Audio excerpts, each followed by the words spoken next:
महाराष्ट्र के मुख्यमंत्री उद्धव ठाकरे ने रविवार को कोरोना टास्क फोर्स के साथ की बैठक। लॉकडाउन को लेकर नहीं हुआ फैसला, आज फिर होगी बैठक।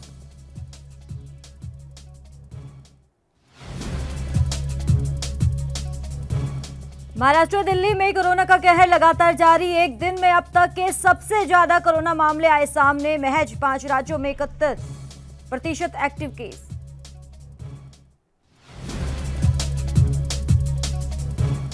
किसान आंदोलन लगातार जारी। किसान नेता राकेश टिकैत का बड़ा बयान, कहा सरकार न्योता भेजेगी तो बात करेंगे। जहां रुकी थी वहीं से शुरू होगी वार्ता।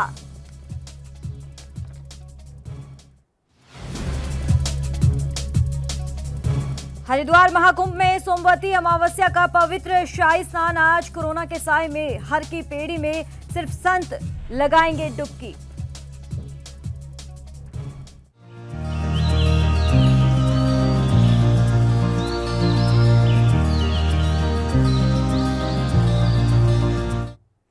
नमस्कार, भारत के इस खास बुलेटिन में आपका स्वागत है और मैं हूं आपके साथ करिश्मा भारद्वाज और आप देख रहे हैं एएनबी न्यूज। बुलेटिन का आगाज करते हैं।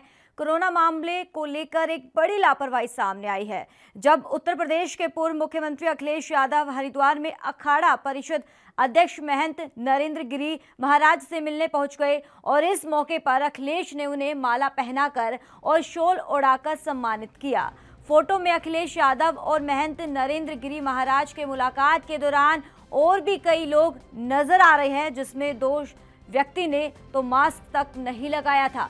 जाहिर है कि महंत नरेंद्र गिरी महाराज कोरोना पॉजिटिव पाए गए हैं। उन्हें आश्रम में ही आइसोलेशन में रखा गया है। इतना ही नहीं बल्कि समाजवादी नेता,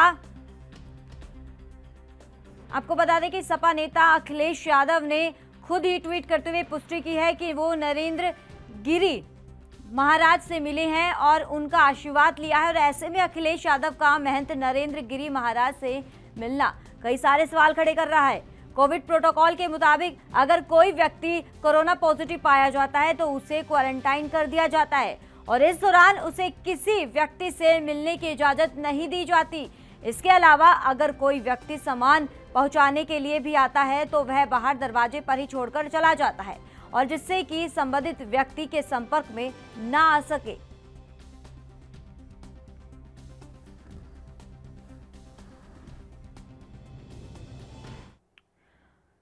तो वहीं महाराष्ट्र में कोरोना वायरस के बढ़ते मामलों को देखते हुए लॉकडाउन पर अभी फैसला नहीं लिया जा सकता है। आपको बता दें कि मुख्यमंत्री उद्धव ठाकरे ने रविवार को कोरोना टास्क फोर्स के साथ विशेष बैठक की और इसमें टास्क फोर्स ने राज्य में कोरोना की रफ्तार थमने के लिए 15 दिनों के सख्त लॉकडाउन की वकालत की है। बताया ये जा रहा है कि सोमवार को फिर एक बैठक हो सकती है, यानी कि आज ये बैठक होने वाली है कोरोना के बढ़ते मामलों को लेकर। क्योंकि लगातार महाराष्ट्र में जिस तरीके से कोरोना की रफ्तार में ब्रेक लगता हुआ नजर नहीं आ रहा, तो दूसरी तरफ महाराष्ट्र सरकार की बात करें तो वहां आज एक बार फिर से बैठक होने वाली है। और इससे पहले उद्धव ठाकरे वीडियो कॉन्फ्रेंसिंग के जरिए कोरोना टास्क फोर्स के साथ करीब 2 घंटे बैठक की थी और इस बैठक में प्रदेश में पूरी तरह से लॉकडाउन लगाए जाने और साथ ही कठोर नियम को लेकर चर्चा की गई। बैठक की शुरुआत में टास्क फोर्स ने 14 दिन के लॉकडाउन के बारे में अपनी भूमिका रखी।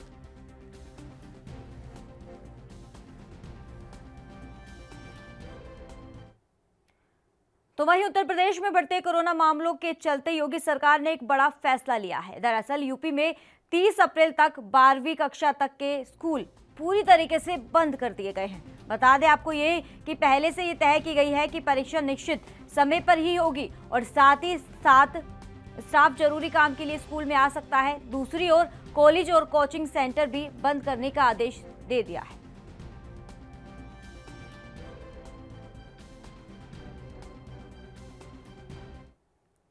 तो चैत्र नवरात्रि मेला 13 अप्रैल से आरंभ हो रहा है और यूपी के मिर्जापुर में माता विंध्यवासिनी के धाम में आने वाले भक्तों की सहूलियत के लिए वाराणसी और प्रयागराज डिपो की मदद से 160 बसों का संचालन आसपास के जनपदों के लिए किया जाएगा। डिपो की विशेष बसें पड़ोसी जिले वाराणसी, सोनभद्र, प्रयागराज और जौनपुर के लिए संचालित की जाएगी। परिवहन निगम ने इसके लिए वाराणसी से 60 तो प्रयागराज डिपो से 40 बसों की मांग की है। रोडवेज परिसर में यात्रियों को बराबर बसें मिलेगी और यात्रा के दौरान मास्क पहनना आवश्यक होगा और बस चालक साथ ही कंडक्टर भी मास्क में रहेंगे।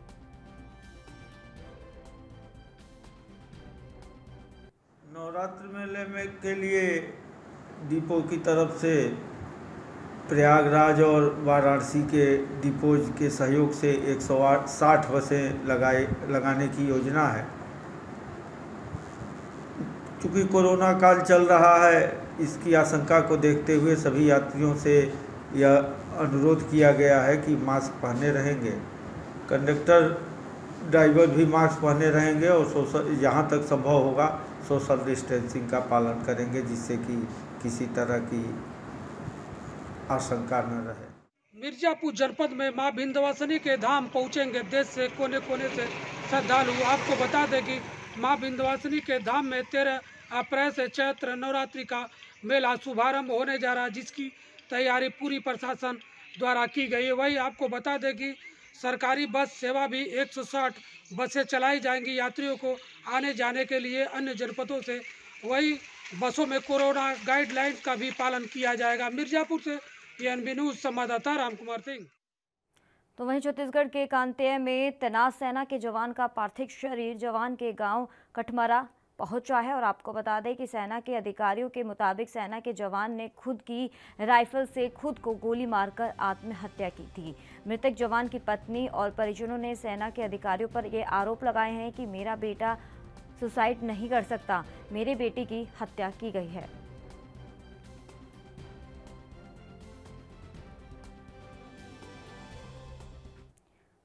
फरीदाबाद शहर के सेक्टर 8 सामुदायिक भवन में एक निजी अस्पताल की तरफ से लगाए स्वास्थ्य जांच केंद्र पर लोगों ने अपने स्वास्थ्य की जांच कराई है। और आपको बता दें कि इस अवसर पर मुख्य अतिथि के रूप में फरीदाबाद विधानसभा से विधायक नरेंद्र गुप्ता ने शिरकत की और इसे एक सार्थक पहल बताया है। उन्होंने बता दें आपको ये कि स्वास्थ्य जांच केंद्र में बीपी, शुगर जैसी बीमारियों की जाँच की गई है। साथ ही साथ आम जनता को डॉक्टरों द्वारा सलाह मशवरा दिया गया है कि किस प्रकार वह अपने स्वास्थ्य को सही रख सकते हैं। और इस भाग दौड़ भरी जिंदगी में हमारे स्वास्थ्य का ध्यान रखना उतना ही जरूरी है जितना जीवन के लिए भोजन। इस अवसर पर विधायक नरेंद्र गुप्ता ने निजी अस्पताल की इस पहल को सराहनीय बताया है और आम जनता से स्वास्थ्य जांच कराने की अपील भी की है। गोल्डन एज सीनियर सिटीजन्स का क्लब है जो ये सेवा के काम में लगे रहते हैं। चेकअप कैंप लगाते हैं डेली, इनके यहाँ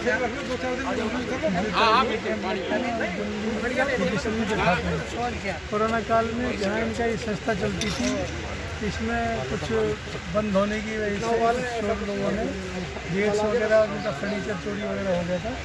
अब दोबारा से आज इन्होंने उन्हें इसको सही कराकर काम दोबारा शुरू किया है और कैंप लगाया है। कई लोग जो डेंटल के भी checkup, health checkup camp metro के साथ साथ इन्होंने डेंटल का चेकअप किया, फिजियोथेरेपी के भी लोग हैं। बहुत अच्छा काम है। अपने एज होने के बाद भी समाज सेवा में ये लोग, गुप्ता जी, शर्मा जी हमेशा लगे रहते हैं। मैं बधाई देता हूँ और अपनी तरफ से भी जो मेरी तरफ से इनको जरूरत होगी इस बिल्डिंग को ठीक करने के लिए हम कोशिश करेंगे कि इसको ठीक कराकर सही तरीके से, क्योंकि बिजली का मीटर भी है चोर उखाड़ के लेके, इस तरह की कोरोना काल में लोगों ने फ़ायदा उठाया है। जिस तरह से नॉनसेंस वैल्यू जिनकी होती है उन्होंने काम किया है, तो हम कोशिश करेंगे जो भी और कमी रह गई। खबर यूपी से है, जहां एक व्यापारी के बेटे का अपहरण कर 1 करोड़ की फिरौती मांगने की घटना का मथुरा पुलिस ने खुलासा किया है और इसके साथ ही जुर्माना। आपको बता दें कि जिस तरीके से यूपी के मथुरा में बदमाशों का आतंक देखने को मिल रहा है, जहां हत्या, चोरी, लूट जैसी वारदात सामने आई है, तो आपको ये बता दें कि अब फिरौती मांगने की घटना का मथुरा पुलिस ने खुलासा किया है और इसके साथ ही जमुना पार क्षेत्र में बदमाशों से मुठभेड़ के बाद पुलिस ने स्वाट टीम की मदद से 2 बदमाशों को दबोच लिया है, जबकि एक बदमाश फरार हो गया। दरअसल शुक्रवार की शाम को कोतवाली क्षेत्र से 19 वर्षीय अग्रवाल का ये बदमाशों ने उस समय अपहरण कर लिया था जब वह कोचिंग से पढ़कर घर लौट रहा था और बेटे के घर ना लौटने पर परिजनों को चिंता हुई। उन्होंने सभी संभावित जगहों पर तलाशी शुरू कर दी और इसी के बीच उन्हें 1 करोड़ रुपए की फिरौती बदमाशों का ये फोन आया था मांगने के लिए, जिसके बाद परिजनों ने मामले की सूचना पुलिस को दे दी थी।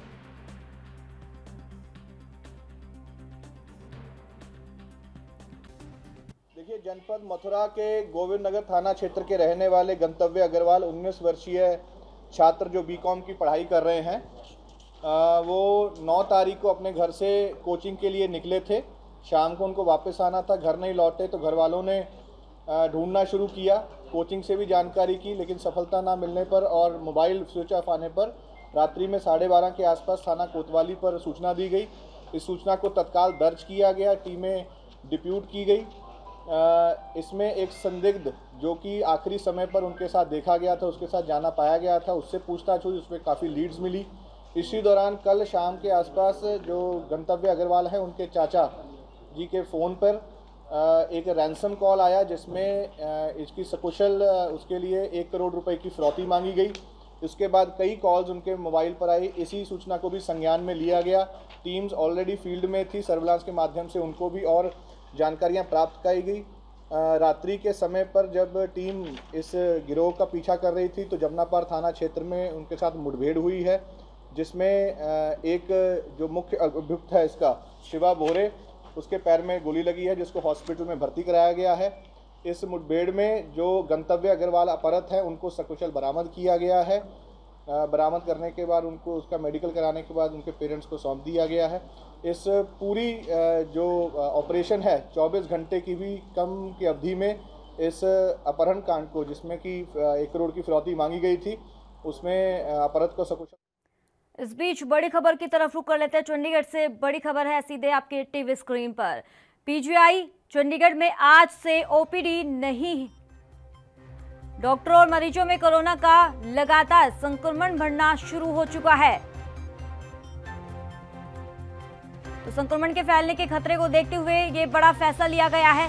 तो आपको बता दें, देश भर में लगातार जिस तरीके से कोरोना ने अपना पैर पसारना शुरू कर दिया है और इसके चपेट में अब डॉक्टर भी आ रहे हैं। हालांकि मरीजों का तो इजाफा होता हुआ नजर आ रहा है, तो वहीं डॉक्टर और मरीजों में कोरोना का लगातार संक्रमण फैलता हुआ नजर आ रहा है, जिसको लेकर ये बड़ा फैसला लिया गया है। तो संक्रमण के फैलने के खतरे को देखते हुए बड़ा फैसला लिया है। चंडीगढ़ से बड़ी खबर है, मरीजों का टेली कंसल्टेंसी से अब इलाज होगा। तो बड़ी खबर है चंडीगढ़ से। पीजीआई चंडीगढ़ में आज से ओपीडी नहीं।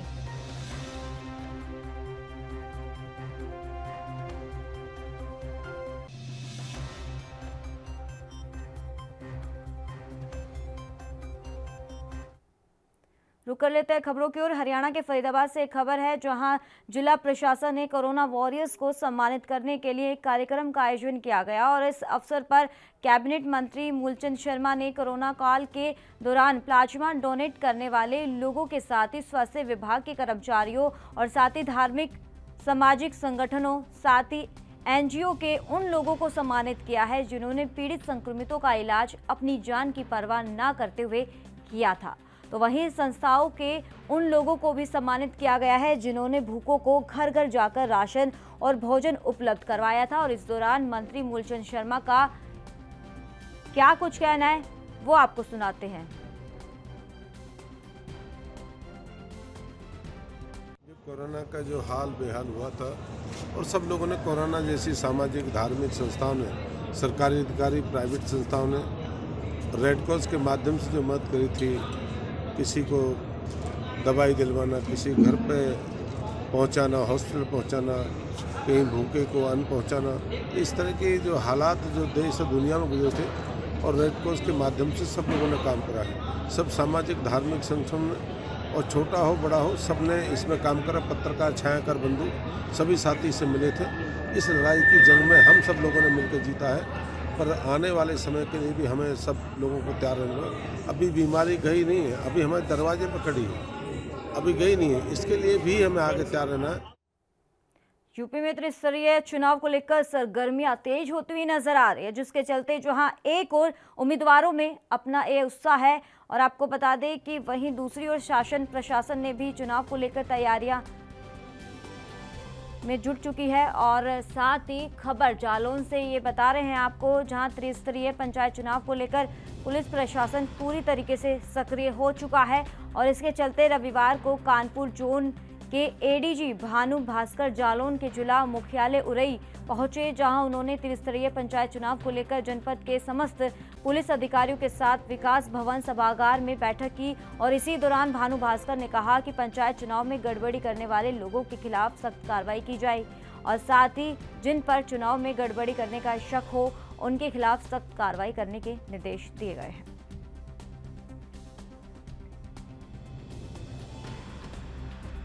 ये त्रिस्तरीय पंचायत चुनाव जो यहाँ 26 तारीख को है, उस संबंध में हमारे डीआईजी साहब, हमारे डीएम साहब और हमारे एसपी साहब सब लोगों के साथ जो है त्रिस्तरीय पंचायत चुनाव की जो तैयारी है उसकी समीक्षा की है। उसके साथ साथ जो हमारी चुनौतियाँ हैं, सबसे पहले हमारी चुनौती है कोविड की। कोविड के संबंध में हम लोग को क्या क्या चीज़ पे ध्यान रखना है, इतने लंबे स्तर पे सब कार्यक्रम हो रहा है, इसमें शासन की तरफ से बहुत सारे निर्देश आए हैं। सबसे पहला निर्देश है मास्क पहनना, सैनिटाइज़र का इस्तेमाल करना, 2 गज की दूरी बना के रखना, निरंतर हाथ धोते रहना। तो कोई भी छोटी बात आती है तो तत्कालिक रूप से उस पर स्थानीय डॉक्टर उसको बता के उसके कहे हुए पे एडवाइस पे चलना। इन सारी चीज़ के बारे में, कोविड के बारे में, त्रिस्तरीय चुनाव के बारे में और साथ अन्य जो समीक्षाएँ हैं उसके। वक्त हो चला एक छोटे से ब्रेक का।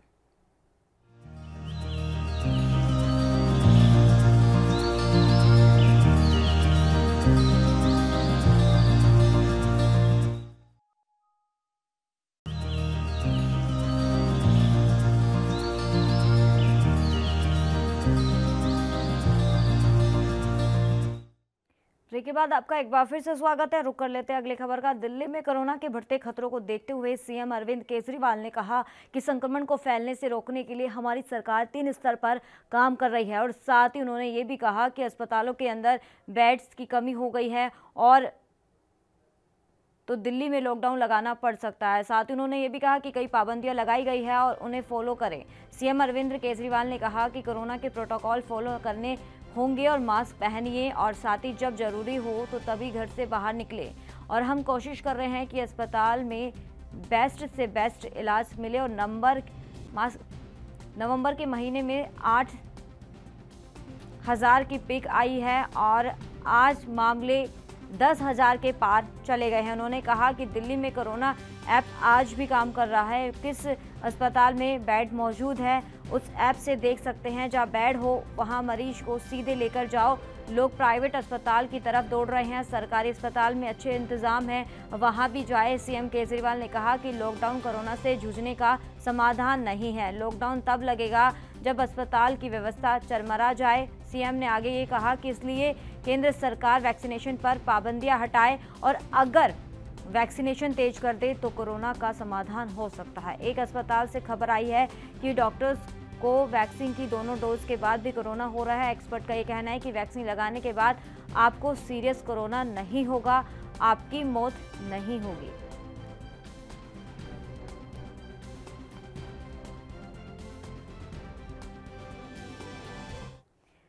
तो पश्चिम बंगाल के कुछ बिहार में हुई हिंसा को लेकर सियासत गरमाती हुई नजर आ रही है। गृह मंत्री अमित शाह ने इस हिंसा का जिम्मेदार ममता बनर्जी को ठहराया है। बंगाल में केंद्रीय गृह मंत्री अमित शाह ने ममता बनर्जी पर निशाना साधते हुए कहा कि बंगाल के चुनाव के चौथे चरण के मतदान में एक दुखद घटना हुई।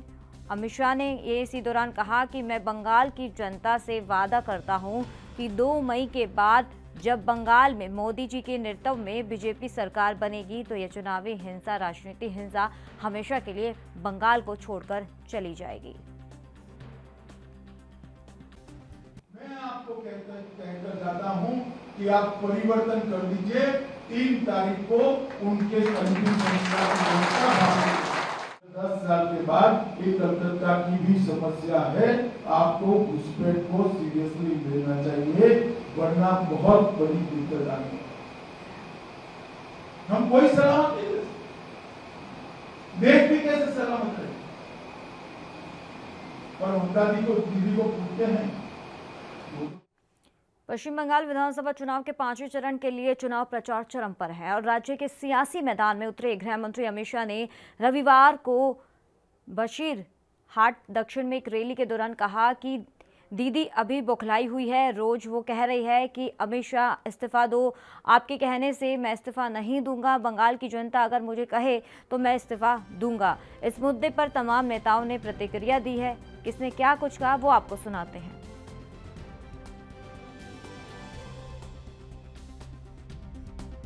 और मैनू अज बड़ी खुशी है कि सोनू सूद जी जो मेरे को खड़े ने ये साडे vaccination they Covid vaccination they brand ambassador अज तो बन रहे हैं।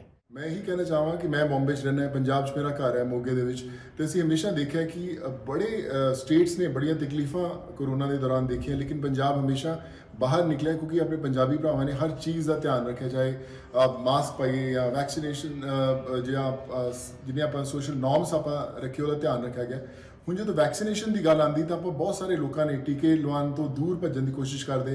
ਲੋਕੀ ਸੋਚਦੇ कि ਇਹਦੀ ਜ਼ਰੂਰਤ नहीं पर बहुत ज़रूरत है। तो वहीं आम आदमी पार्टी के राघव चड्ढा ने पीएम मोदी को वैक्सीन यूनिवर्सलाइजेशन और वैक्सीन नेशनलिज्म तत्काल जरूरत के लिए पत्र लिखा है। पत्र में ये लिखा है कि कई राज्यों में वैक्सीन का स्टॉक खत्म हो गया है, बाकी राज्यों में केवल 3 से 5 दिन का स्टॉक बचा हुआ है। उन्होंने लिखा कि मैं एक युवा और राजधानी का विधायक होने के नाते आपको ये पत्र लिख रहा हूँ। भारत सरकार वैक्सीन मुहैया कराने के मामले में भारतीय नागरिकों के मुकाबले अंतर्राष्ट्रीय समुदाय के लोगों को की प्राथमिकता दे रही है और 84 देशों में 64 मिलियन से अधिक वैक्सीन डोज एक्सपोर्ट।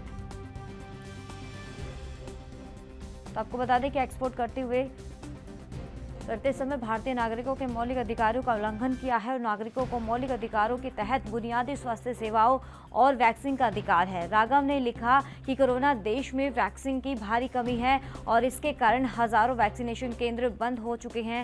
कई राज्यों के पास स्टॉक खत्म हो गया है, वहीं अन्य के पास 3 से 5 दिन का स्टॉक ही बचा हुआ है। चड्ढा ने यह भी कहा कि आपने नारा दिया था कि जब तक दवाई नहीं तब तक ढिलाई नहीं, और अब जब भारत ने वैक्सीन बनाना शुरू कर दिया है कि 64 मिलियन डोज 84 देशों को देने सही समझा, जबकि भारतीय नागरिक वैक्सीनेशन केंद्र पर टीका लगवाने के लिए इंतजार कर रहा है। मैं पूछना चाहता हूं कि भारत सरकार के लिए प्राथमिकता क्या है? महाराष्ट्र या मॉरिशस, बंगाल या बांग्लादेश, गुजरात या गुआना, ओडिशा या ओमान, केरला या केन्या?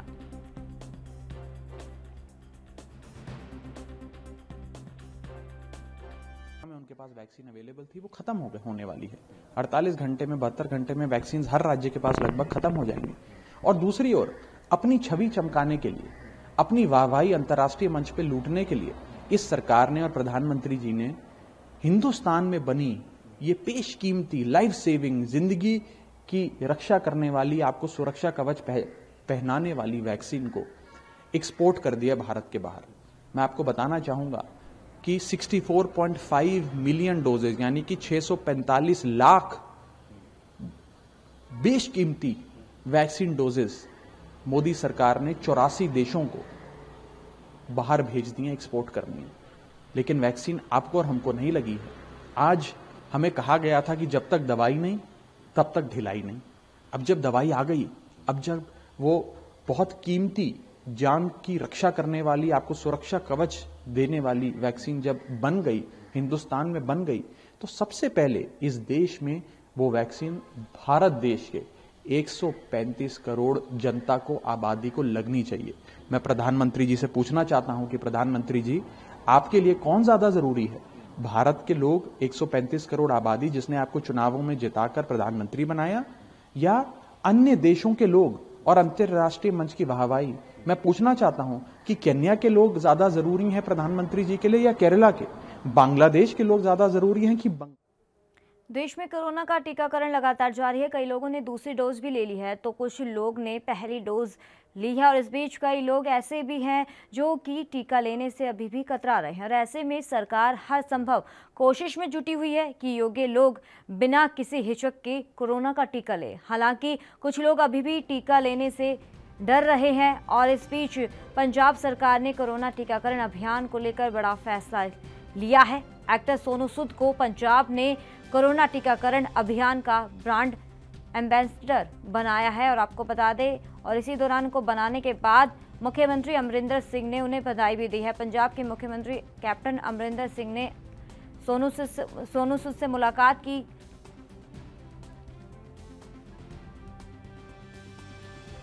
और मैनू अज बड़ी खुशी है कि सोनू सूद जी जो मेरे को खड़े ने ये साडे vaccination they Covid vaccination they brand ambassador अज तो बन रहे हैं। मैं ही कहना चाहूँगा कि मैं बॉम्बे च रहना है, पंजाब च मेरा घर है मोगे दे विच, ते असीं हमेशा देखा कि बड़े स्टेट्स ने बड़ियां तकलीफां कोरोना के दौरान देखी, लेकिन पंजाब हमेशा बाहर निकला क्योंकि अपने पंजाबी भरावां ने हर चीज़ का ध्यान रखा, चाहे आप मास्क पाइए या वैक्सीनेशन जिन्हें आप सोशल नॉर्म्स आप रखे उसका ध्यान रखा गया। ਹੁਣ ਜਦੋਂ ਵੈਕਸੀਨੇਸ਼ਨ ਦੀ ਗੱਲ ਆਉਂਦੀ ਤਾਂ ਆਪਾਂ ਬਹੁਤ ਸਾਰੇ ਲੋਕਾਂ ਨੇ ਟੀਕੇ ਲਵਾਉਣ ਤੋਂ ਦੂਰ ਭੱਜਣ ਦੀ ਕੋਸ਼ਿਸ਼ ਕਰਦੇ। ਲੋਕੀ ਸੋਚਦੇ ਕਿ ਇਹਦੀ ਜ਼ਰੂਰਤ ਨਹੀਂ, ਪਰ ਬਹੁਤ ਜ਼ਰੂਰਤ ਹੈ, ਨਾ ਸਿਰਫ ਤੁਹਾਡਿਆਂ ਲਈ ਬਟ ਤੁਹਾਡੇ ਪਰਿਵਾਰ ਵਾਲਿਆਂ ਲਈ, ਇਸ ਸਟੇਟ ਲਈ, हर पंजाबी भैन भरा ਲਈ ਤੇ पूरे देश ਲਈ बहुत ज़रूरी है। तो महाराष्ट्र में कोरोना वायरस का संक्रमण कहर मचा रहा है। आलम यह है कि हर रोज राज्य में 50,000 से अधिक भी कोरोना के मामले सामने आ रहे हैं, तो वहीं देश भर में हर दिन आने वाले नए केसों में से ये आंकड़े आधे हैं। बावजूद इसके उद्धव ठाकरे सरकार में मंत्री असलम शेख ने कोरोना के बढ़ते मामलों पर तंज कसा है। असलम शेख ने रविवार को कहा कि हमने कोविड-19 टास्क फोर्स से यह जांच करने के लिए कहा है और कि सिर्फ महाराष्ट्र में मामले क्यों बढ़ रहे हैं और उन राज्यों में नहीं बढ़ रहे हैं जहां पर इस समय चुनाव हो रहे हैं। तो वहीं उन्होंने साथ ये भी कहा कि टास्क फोर्स ने राज्य में कोरोना की चैन तोड़ने के लिए 15 दिनों के सख्त लॉकडाउन की वकालत की है। देखिए, टास्क फोर्स के अंदर जितने लोग बैठे थे उनमें खाली कितने दिन लगना चाहिए उसके बारे में एक विचार था, लेकिन सबका एक विचार था कि लॉकडाउन लगना चाहिए, क्योंकि ये जो चेन है इसका टूटना बहुत जरूरी है। अगर ये चेन नहीं टूटी तो आगे चल के जो है वो संख्या कोरोना पीड़ित की बहुत ज्यादा हो जाएगी। नहीं, अभी आप देखने जाएंगे तो बहुत से मजहब के त्यौहार अभी यही आने वाले यही हफ्ते में होने वाले हैं, लेकिन मुझे ऐसा लगता है कि सरकार के सामने इस वक्त सबसे बड़ा जो प्रश्न है, सबसे बड़ा जो इम्तिहान है वो ये है कि लोगों की जान हम कैसे बचा सके, लोग इससे ज्यादा इन्फेक्ट नहीं हुए वो कर सके, और साथ ही साथ आने वाले दिनों में अगर जो पेशेंट्स आ रहे हैं उनको सही तरीके से हम बेड्स दे सके, ऑक्सीजन बेड्स दे सके, आईसीयू बेड्स दे सके। नमस्कार, भारत के इस खास बुलेटिन में फिलहाल इतना ही। दीजिए इजाजत। नमस्कार।